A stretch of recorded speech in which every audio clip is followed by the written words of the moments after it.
Good evening. I'm Caitlin Collins. Donald Trump's defense on why he had classified documents keeps changing. His legal problems are growing, and yet his lead is increasing. My first guest tonight has gone from planning Trump's transition to the White House to making it his mission that he never returns. Chris Christie was U.S. Attorney for 6 years, Governor of New Jersey for 8, and is now running for President of the United States against Donald Trump. Governor, thanks for joining us here tonight. Thanks, Caitlin. I don't think that we've gotten your raw reaction to the audio that CNN got this week of Trump talking about classified documents with people who didn't have security clearances. What went through your mind as you listened to that 2-minute or so clip? Sounds just like him. I mean, the thing that struck me the most was that is what Donald Trump is like most of the time. Constantly rationalizing his own bad behavior, justifying what he's doing at the very moment that he's doing it, even when he knows it's wrong, and showing off. He's the consummate show-off. And I think that's what that tape was, him showing off. People asked me, going all the way back to the time of the raid last year of Mar-a-Lago, like, why would he keep these documents? People are like, is he going to give them to a foreign government or sell them to somebody or blackmail people? Like, you don't understand Donald Trump. It's just to show off. He wants to continue to act like he's president. He can't live with the fact that he's not. And so that's why he kept those documents. It seems childish and stupid, and it is, but that's the reason why, in my view, he's always kept them. You've compared it to a child sticking their hand into a cookie jar. Yeah, I mean, look, he knows it's wrong, and he acknowledged that on the tape that you all got. You know, he says, like, look, this is classified, it's secret. You know, I could have declassified when I was president, but I didn't. And now I can't, I can't have this. I can't show it to you. Well, he knows these things are wrong, but he is like that child who tests the parent constantly. And that is what is just so maddening about this. None of this had to happen. If he tries to play victim now, Caitlin, oh, poor me, they're going after me. They tried for 18 months, quietly, privately, to get him to return the documents. From February of 2021 through to August of 2022, they wrote, they called, they met with lawyers, they ultimately served a grand jury subpoena. They did everything they could up to and not including a raid.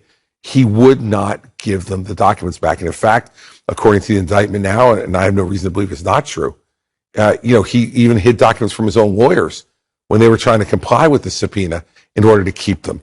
And this isn't new, Caitlin, the boxes thing. When I was with him in 2016, his body guy at the time, Keith Schiller, used to carry a banker's box of papers that came from Trump Tower. And we would get on Trump's plane, and the first thing that would happen when he sat down is Keith would go and get that box and put it in the seat next to Trump. And Trump would open the box, and he would start going through the papers. When they call it, his beautiful mind boxes, the staff called them, I knew exactly what they meant. It was like a security blanket for him. But you're saying it wasn't something where, he just had all this stuff with him and he didn't really know what was in there. It was just random boxes. You're saying he knew and kept track of these boxes. He knew exactly what it was, and he would talk to you as he was going through papers in there. I'd say, this is about this deal, or this is a story about this, and it would be a combination of, paperwork and articles and magazines. As he said, that's the kind of stuff that was in there, except once you become president, you have access to classified documents and top secret documents and SCI documents, which are the most secret documents. And that's not stuff you can keep. When you spent time with him at the White House, did you ever see him dealing with classified information in front of people who didn't have security clearances or anything that you remember? I didn't. The only thing that he ever showed me, which I think he showed to lots of people, were the letters that he got from Kim Jong-un. He was very proud of those. Yeah, but of course, what he's alleged to have taken now is so much more serious than that. Much more serious. It's nuclear security secrets. He's had a litany of excuses for why he had these documents. This is just a culmination of some of them. You can declassify just by saying it's declassified, even by thinking about it. I didn't have a document per se. Did you ever show those classified documents to anyone? Not really. Copies of different plans, copies of stories having to do with many, many subjects. Why do you think his excuses keep changing for why he had those documents? Because he's getting cornered. He's getting cornered, and he'll lie about anything. I think the latest lie is the one that he said just yesterday, right? Where he said, I wasn't really showing him anything. It was just bravado. He was essentially saying he was lying to the people he was sitting with, Mark Meadows, biographers, and his own staff. But let me tell you something. That's what he does. When he is cornered, and he was cornered by the Bret Baier interview. The Bret Baier interview put him in a horrible box that I don't think he's ever going to be able to get out of. Where he said it wasn't a document per se. Well, that, but he also, the bigger problem he has, Caitlin, is that he admitted he had the documents. He knew about the grand jury subpoena, but he was too busy to go through the boxes to see what was classified and what wasn't. And he didn't want to just turn the boxes over because he had golf shirts and golf pants in there. I mean, come on. There's nobody in America who believes that story. Does the bravado excuse remind you of when the Access Hollywood tape came out and his dismissal was, it's just locker room talk? It's whenever he feels cornered, he makes up a story. It reminds me more particularly of when he didn't want to turn over his tax returns. And he all of a sudden came up with a story that he was getting legal advice saying that as long as he was under audit, that he couldn't turn them over. And that was a completely made up story as well. You're a former federal prosecutor. How damaging is a tape like that at trial? Well, it's always great to have evidence, either audio or videotape, of the person in their own words saying something, as opposed to a witness saying that someone said this. The tape is always the best to have it, either whether it's audio or audio and video, because the jury then knows they don't have to rely upon anybody else for the truth of what's being said in there. They can see it and hear it for themselves. So the tape is an incredibly important part of it, but it's not the only important piece of evidence that they have. I suspect that they will introduce at the time of trial. Caitlin, most of these indictments, when I did it for 7 years, we usually put a third to a half of the amount of evidence that we actually had in the indictment and saved stuff for later. So you think there's more? I do. Rudy Giuliani was interviewed last week, I believe, by Jack Smith's investigators who are investigating January 6th and the efforts to overturn the election. What does it say to you that he voluntarily sat down with Jack Smith's team? Does that mean, do you think that he's trying to get some kind of agreement? I think that's Rudy's personality. Remember, Rudy was a U.S. attorney also, and he was a U.S. attorney in the most important district in the country, in Manhattan, in the Southern District of New York. So I don't think, even if Rudy got legal advice not to sit down, my guess is, knowing Rudy, that he feels like he could deal with whatever questions are going to be asked, and that's given his background, his experience, and I'm sure he's convinced he did nothing wrong. So I think with Rudy, it's not an indication that there's a deal being made, which it might be with other people. I think it's more that Rudy has this incredible self-confidence that he could sit down with a prosecutor and he will not be, knocked off. How much risk do you think he's facing in this investigation and Trump himself? On the January 6th side of things? Look, it's hard to tell everything that went on that day. I actually tried to talk to the president that day, and he wouldn't take the calls to urge him to speak out and to get people out of the Capitol. So I don't know what everybody's role was, but look, this much we know for certain. It was an awful day in American history. We know that Donald Trump played a large role in encouraging it, not just on the day, but in everything he did from election night forward to January 6th, because he continued to spread the lie that the election was stolen. And we know that's not true, and there's no evidence to support that it is. He knew that too. But his ego wouldn't permit him to admit that he lost to Joe Biden. And believe me, if I lost to Joe Biden, I'd be feeling pretty hurt too. But the fact is, when it happens, it happens.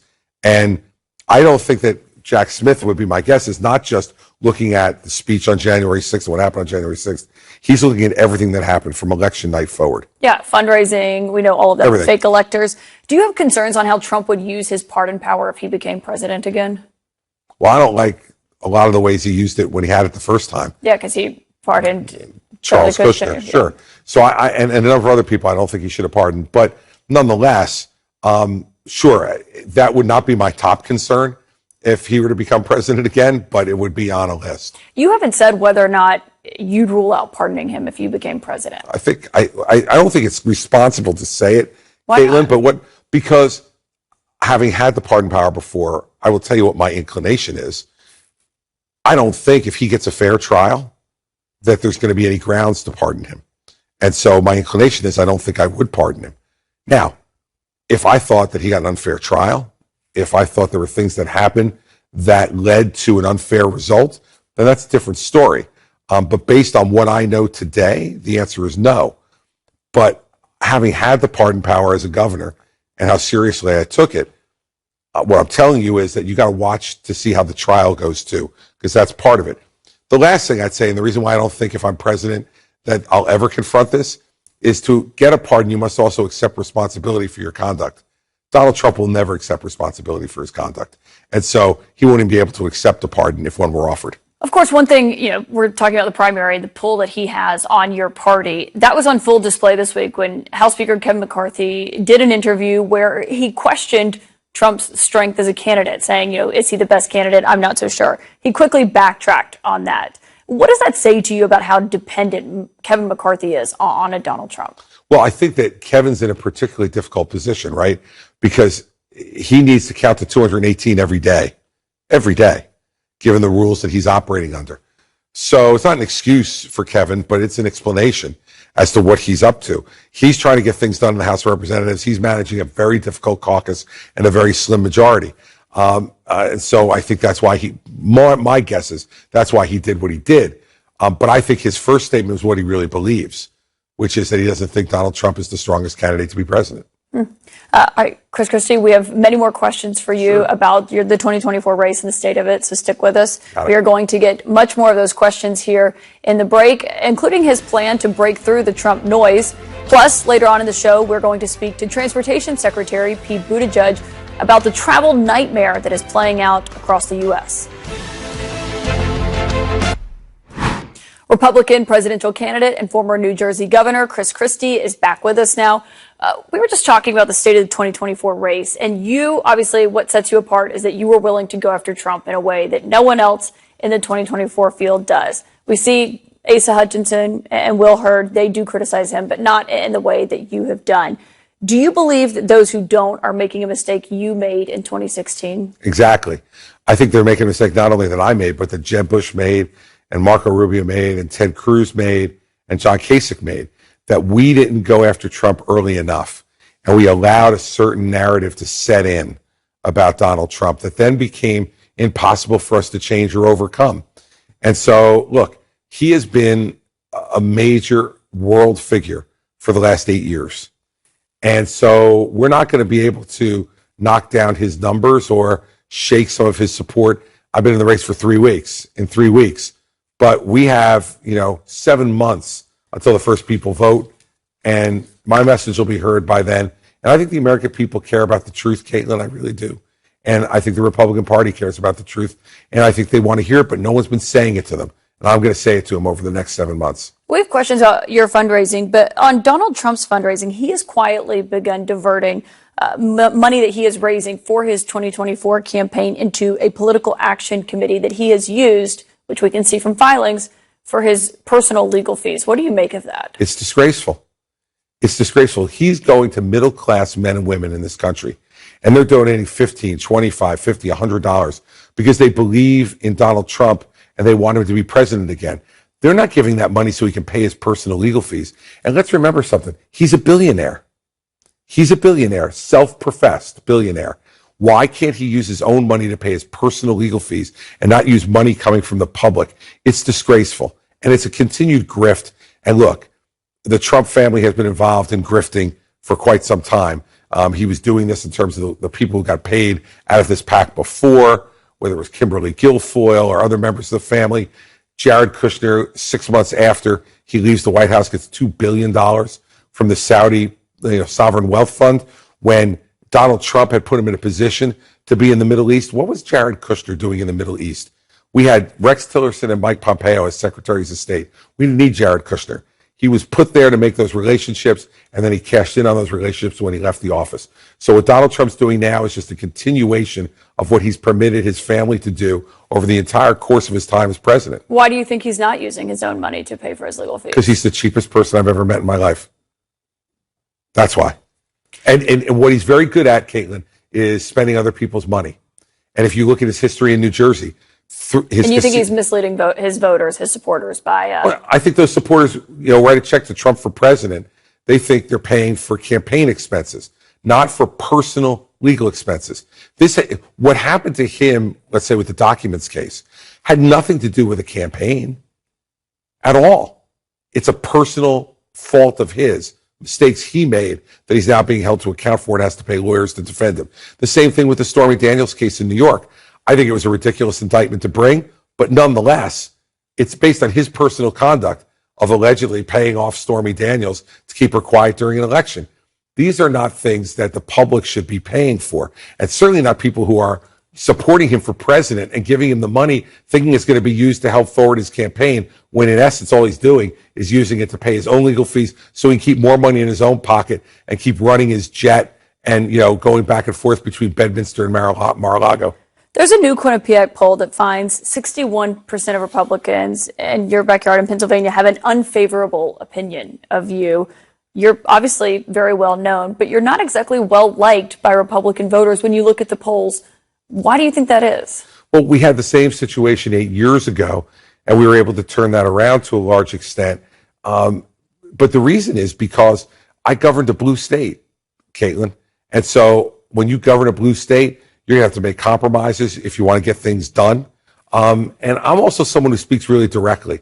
I'm not looking to, as you can see from tonight, I'm not looking to, play bumper pool here and not answer questions. So when you answer questions directly, you get reactions and emotional reactions from people. Lastly, I think that when you have political capital, which I had a lot of in New Jersey, you're there to spend it to do things of consequence. We haven't had a president who's been willing to do that for a long time. And that's the kind of president I'll be. When I win the election, I'll have a lot of popularity, and I'm going to spend that popularity to do the difficult, big things that this country needs to do. Can you get your polling up enough? Are you going to make it on the debate stage? Sure. Well, I'm already, from a polling perspective, we're at 9% in some polls in New Hampshire. What about on fundraising? On fundraising, we're not going to have any problem meeting the 40,000 person threshold. Okay, so you'll be on the debate stage. I certainly will be. And if anybody's concerned about that, go to chrischristie.com right now. Donate and we'll be fine. Speaking of New Hampshire, Governor DeSantis was there yesterday. Obviously, he's another 2024 challenger. He was asked by a high school student about January 6th and how Republicans handle that. This is what he said to that student. Do you believe that Trump violated the peaceful transfer of power, a key principle that of American democracy that we must uphold? Are you in high school? Yeah. So I wasn't anywhere near Washington that day. I have nothing to do with what happened that day. Obviously, I didn't enjoy seeing, what happened. But we've got to go forward on this stuff. We cannot be looking backwards and be mired in the past. He talked a little bit before that about how Biden is running for office and Biden running and why he should defeat him. But is that the way you think Republicans should be answering that question on January the 6th? He wasn't anywhere near Washington. Did he have a TV? Was he alive that day? Did he see what was going on? I mean, that's one of the most ridiculous answers I've heard in this race so far. You don't have an opinion about January 6th, except to say, I didn't particularly enjoy what happened. People were killed. Not exactly a strong statement. People were killed, Caitlin, as you know, that day on Capitol Hill defending the Capitol. We had members of Congress who were running for their lives. We had people trying to hunt down the Vice President of the United States chanting, "Hang Mike Pence." And Donald Trump the entire time sat outside the Oval Office in that little dining room of his, eating a well-done cheeseburger and watching TV and doing nothing to stop what was going on until it got to the point where even he could no longer stand it. And he finally, at 4-something in the afternoon, put out a video asking people to leave the Capitol. And Ron DeSantis doesn't have any opinion on that? Look, I know, by the way, I'm pretty sure I know who that high school student was. He goes to every town hall meeting in New Hampshire. He's been to 3 of mine, and he asked really tough questions. And I said to him, the last time I had a town hall meeting, he was out of mine, see if any of the candidates will answer your questions directly and grade them on it. I suspect when I go back and see Colin in New Hampshire next time I'm up there, DeSantis is going to get an F for that answer. If he asked you that question, how would you answer it? I would say it was one of the most disgraceful days in American history, and that the president was principally responsible for it. One, through the conduct and his words from election night forward, inciting people and insisting that the election was stolen when it wasn't. Through his speech that day, when he attacked directly his own vice president and incited those people to be angry at Mike Pence, who was just performing his constitutional duty, and he had no choice. And every lawyer, good lawyer, had told people that he couldn't do anything different than that. And then while the event was going on, while the riot was going on Capitol Hill, we know that Donald Trump was watching it and was being urged by even members of his own family to get out there and say something, and he refused because he was enjoying watching people yell, scream, and destroy things in his name. That's the kind of answer you should give. And that makes someone, in addition to all the other things, unfit to be president of the United States. You mentioned Pence. As you have been such a vocal critic of Trump's in these last few weeks since you entered this race, have you heard from people who worked in his White House that agree with you? I have. A number of them, of people who were treated horribly by him. Look, one of the untold stories here is if he were ever to win again, and I don't think he can, but if he were to win, who would go to work for him? He called Bill Barr a gutless pig, a two-time United States Attorney General, who he picked and said was one of the brightest lawyers in America when he picked him. He called Rex Tillerson, the former CEO of ExxonMobil, and his first Secretary of State, who he said was the personification of the American dream. When he left, he called him lazy as hell and dumb as a rock. Now, let me ask you, Caitlin, people who are treated like that, people of the esteem of Rex Tillerson and Bill Barr, and there are plenty of other examples, why would anyone go and work for him again when you know that it's always going to end that way? No one has walked out of there unscathed. If you dare to disagree with him, that's what he does to you. Is that really the kind of president we want? Is that, and if the country is angry and divided, it's not the only reason. Joe Biden is a big reason. I think we're divided and angry as well. But Donald Trump has made it worse during his presidency. And he said it himself, Caitlin. He said if he gets reelected, he said, I will be your retribution. Well, I've known him for 22 years. He won't be anybody's retribution but his own. Chris Christie, thank you very much for joining us here tonight. Happy to be on, Caitlin. Thanks for having me. Governor. And also, as we mentioned earlier, it is happening again. A travel nightmare is playing out across the United States. More than 7,000 flights have been canceled since Saturday alone. And while the problem started with weather, we are now hearing from the CEO of one airline who says they believe the FAA is to blame. We'll speak to Transportation Secretary Pete Buttigieg about his thoughts next. United Airlines says it is all hands on deck tonight as they are working to resolve the travel meltdown that has happened across the country. The airline is just one of many that are fighting through airport chaos that we are seeing, and hundreds of thousands of passengers are describing exactly the same nightmare: extended delays, cancellations, long customer service lines, and being stuck without their luggage, forced to sleep at the airport even. There are people sleeping in cots. There are people openly weeping at cafe tables. There were a lot of kids. They didn't have no Pampers. Like I said, long line, kids that were crying, sleeping on the floor. Old people too, sleeping on the floor. There's elderly couples behind me. I'm like, these people can barely walk, and now they're standing in lines for 10 hours? Over the last 2 days, over 4,400 flights have been canceled, more than 16,000 in total delayed. And today, the situation did get a little bit better as we are now heading into the busy July 4th weekend in years. Joining us now, Transportation Secretary Pete Buttigieg. Secretary Buttigieg, thank you for joining us.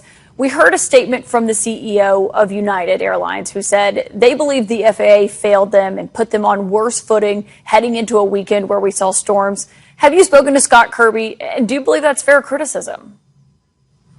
The answer to the first question is yes, and the answer to the second question is no. Look, United Airlines has some internal issues they need to work through. They've really been struggling this week, even relative to other U.S. airlines. But where we do agree is that there need to be more resources for air traffic control. That's why we're hiring 1,500 more controllers this year. We got plans for another 1,800 controllers next year, and working with Capitol Hill to get more resources in terms of staff and technology. I want to be very clear. Air traffic control issues are not the #1 issue causing cancellations and delays. They're not even the #2 issue. All the data, including industry's own data, is very clear on that. But to the extent that it's a factor, we're not going to shy away from that. We need to make sure that we continually strengthen air traffic control. Meanwhile, we have been very focused, especially over the last year and a half, on expanding passenger rights so that when you do have these kinds of issues, people know what to expect and the airlines take care of their passengers. If you're planning to travel or if you've been stuck, I'd strongly encourage you to visit flightrights.gov. It's got transparency tools that we created and a lot of information on new customer service commitments that we were able to secure last summer, enforceable commitments, so that when you do have an issue that was caused by the airline, you know exactly what to expect. Now, obviously, a lot of the issues right now caused by weather, several key hubs being simultaneously pummeled by extreme and severe weather. Today appears to be better by the numbers compared to yesterday, but still going to take a while to dig out of this. Yeah, you mentioned that compensation there, but it's only when the airlines are responsible. And so obviously if there's bad weather, you can't control that. But if there's bad weather and then it creates all these operational issues, then who is responsible? I think that's one thing that most passengers want to know.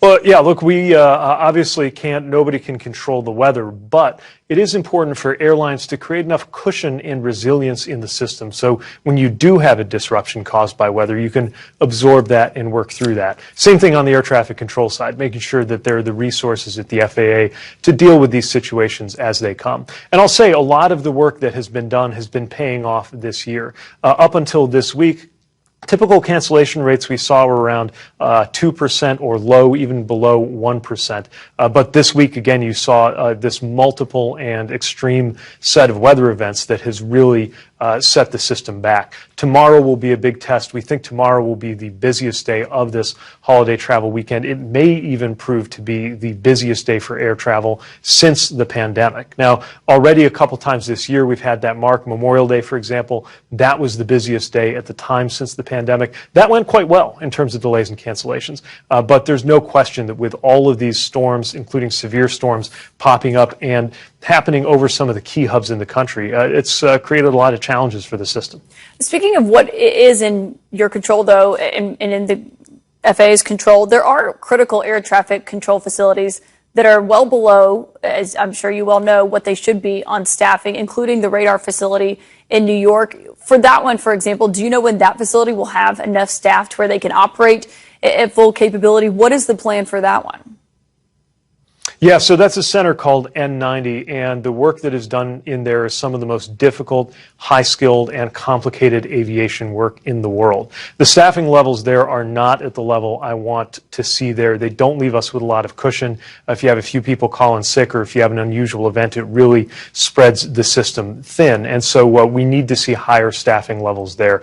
I've actually been working on a number of approaches there. I've been in dialogue with the Air Traffic Controllers Union. Senator Schumer's office has been involved in working towards solutions because the status quo really is concerning when you look at the staffing levels there. And we're trying to make sure that we have a strategic approach for every part of the country. In Florida, for example, a lot of the issues had to do with space launches. Believe it or not, that's happening often enough that it can be an issue to deconflict the airspace, military operations. And so FAA got together collaboratively with the airlines. The same airlines we're going to push hard and hold accountable on customer service. We're also going to sit side by side with them when we can work through operational issues. We've seen some real improvements in the Florida situation, working to do the same thing in the New York markets too. The president has not yet nominated someone on a permanent basis to run the FAA. The other nominee had dropped out. When is he going to nominate someone to run the FAA? Well, I don't have an announcement to make on that tonight, but certainly expect a nomination soon. We need to have a confirmed administrator. Unfortunately, even though we had an excellent qualified nominee that the president put forward last year, partisan politics got in the way, and frustratingly, there was a lot of obstruction that stopped Phil Washington's nomination. Now, that being said, the FAA is in good hands. I've asked our deputy secretary, the #2 leader in the entire Department of Transportation, Polly Trottenberg, to step in as acting over there, doing great work there, along with our deputy administrator and the entire team. But we need to get a permanent administrator confirmed, and my hope is when the president announces a new nominee, that we'll have quick action and bipartisan action, because there should be nothing partisan about making sure that our air traffic control system is working well for everybody. Yeah, it's been quite some time since there was someone permanent in that position. Secretary, on another matter, twice this week, President Biden has referred to the war in Ukraine as the war in Iraq. I don't have to tell you, he has been facing doubts from voters about his age. He is the oldest president, of course, in the nation's history that we've ever had. One of those instances happened as he was leaving the White House today. What do you say to people who are concerned about his age and slip-ups like the one he had today? Well, what I say is I wish you could be in a room with him the way I often am, seeing how he is simultaneously focused on a big picture vision and very focused on details. I'll tell you, we've had, for example, meetings on some of the work that we've been doing with rail infrastructure, where he winds up drilling in on questions so detailed, we have to go back and set up another meeting or pull in experts from Amtrak to help satisfy the president's desire for detailed information and his focus on how that connects up into the bigger picture.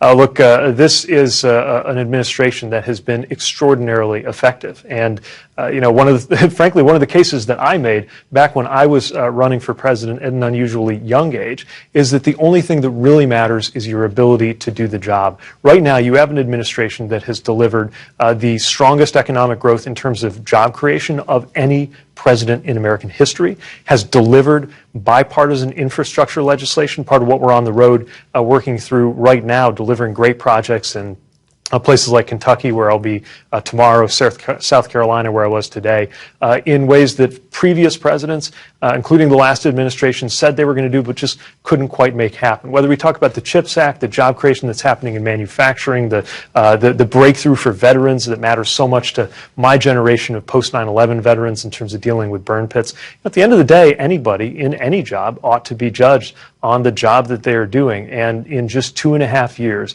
this administration, under President Biden's leadership, has delivered more than many presidencies have been able to do in 4 or even 8 years. Secretary Pete Buttigieg, thank you for your time tonight. I know you've been very quite busy lately. Thank you. Good to be with you. With an eye on 2024, President Biden is trying to turn one weakness of his administration's into a strength. What is Bidenomics? And with inflation still high, are voters buying what he's selling? We'll look at the numbers next. President Biden today laying out his economic strategy going into the 2024 race, as most Americans still say that they are unhappy with the way that he's handled the economy. The term Bidenomics, of course, an echo of Reaganomics, which is what the president is aiming to say he didn't think worked. Today, he touted his plan as meant to favor and grow the middle class, but on his way to his speech in Chicago, he downplayed the term. You guys branded it, I didn't. I never called it Bidenomics. No way, let's get it straight. First time we're using the Wall Street Journal. Okay? I don't go around beating my chest Bidenomics. So the press started calling it Bidenomics. I like it. It's fine. Not just the press. His own economic advisors, his own political aides have been using the term repeatedly. That's Bidenomics. In terms of his Bidenomics. Bidenomics, which is the word of the day, word of the week, word of the month. That is the vision of the president, and hence Bidenomics. Joining me now to discuss, National Review senior editor Ramesh Ponnuru and former Democratic Congressman Max Rose. Thank you both for being here. Congressman, beyond the fact that Biden clearly does not like the term that his own aides are using to describe his vision here, the economy has been a difficult thing for him because they've seen good numbers, but they haven't seen good numbers in the polling.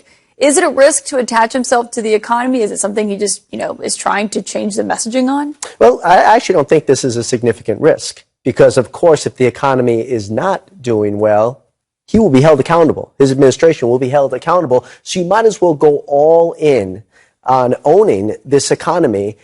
And he has made incredible investments, I think, which is perfectly evinced by the CHIPS Act, Infrastructure Act, grow the middle class, invest here at home, innovate here at home, outcompete China and our near peers, and of course protect the homeland. This is an economic philosophy that I believe will define the generation to come, just as Reaganomics did. And this is certainly, I think, a fantastic call to lead the way and brand it, something that My party has not always been exceptional at. Strong at. Ramesh, what do you think? Is there not credit where credit is due when it comes to the accomplishments that they have made? Look, the American public for most of the last 30 years has been unhappy about the state of the economy. The only two periods of time when Americans have been happy about the economy has been when they have seen a sustained growth in real wages. Wages keeping up with prices, and not just keeping up, but getting ahead of prices. That hasn't happened so far during the Biden administration. That's what he needs to have happen. And how does he fix that? Because the question of how they view that, I mean, look at CNN's latest polling. 2/3 of the country disapprove of his handling of the economy. 76% say economic conditions are poor. That's despite the fact that the unemployment rate is at 3.7%. Employers added 339,000 jobs in May. And we've seen inflation cooling for, 11 straight months now? Well, it's extraordinarily difficult in politics to take credit for preventing catastrophe. And that is absolutely what this administration has done. Think about the economy that the Biden administration inherited. Skyrocketing inflation, an economy that was teetering on permanent catastrophe. And not only did they resuscitate it, but they actually put us on a footing to compete in the 2020s and well beyond. And I think with branding like this and a shifting of the narrative, yes, we're not out of the woods. There is no doubt, but certainly they have prevented something far, far more serious from occurring. But jobs were growing and inflation was lower when he took office, and Americans remember that. There wasn't a period of economic crisis. It was a period of public health crisis, but we'd already seen the worst of the recession, and we're having a sharp recovery. They had tailwinds, not headwinds. So you're saying that the economy was doing better when the Biden administration started? That's absolutely false. I'm saying there was no economic catastrophe, and that's revisionist history. Inflation was in the double digits, and in January of 2021, that's not true. Let's just look at where Western Europe is right now. Let's look at where the UK is right now. This was a global economic catastrophe that was engulfing every major Western economy, and we are performing better than any of them now because of this administration's economic policy. And beyond that, this is a national security issue as well. We're going to outcompete China. We are outcompeting China because of this policy. No amount of spin is going to make people think that their paychecks are keeping up with their bills when they're not. So again, what I would say is that what we are seeing through and through every single step of the way, we are growing the middle class. You can't deny that. Right? We have never seen in growing the middle class ought to mean we have never wages. Seen the working class do better than in recent memory than what we are seeing right now. Able to turn around the way voters feel about it. What's that? I'm sorry. Who was in my ear? Well, the president, I mean, this is what Republicans are talking about every single day on the campaign trail when they're not being asked about Trump half the time. But is Biden going to be able to turn around how voters feel about how he's handling the economy? Because the numbers aren't good for him right now. Absolutely. And I think this was an important step in doing so. We are seeing investments here at home that are absolutely unparalleled. And it is on the par with the investments that we see in our military, because this is about protecting the middle class, growing the middle class, protecting the working class, and outcompeting our adversaries overseas. And those investments are absolutely critical, and I believe he will get credit for them. We'll see what the voters decide and if they do give him credit for that. Thank you both for joining me here tonight. Bro, silver. இல்லையா bro அப்படிலாம் இல்லையா போடுவோங்கிறீங்களா bro game உள்ளே வந்தாச்சா bro very bro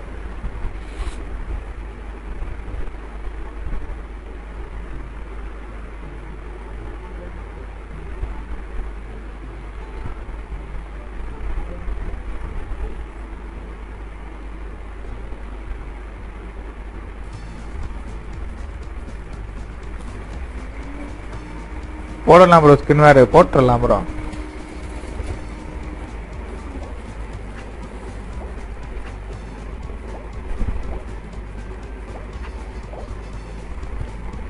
Hi.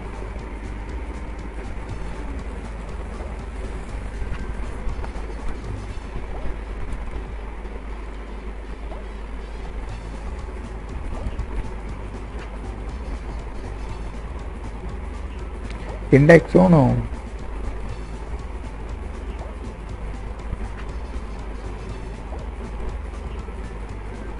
Sir. Cover. Hi. தந்தி போயிட்டு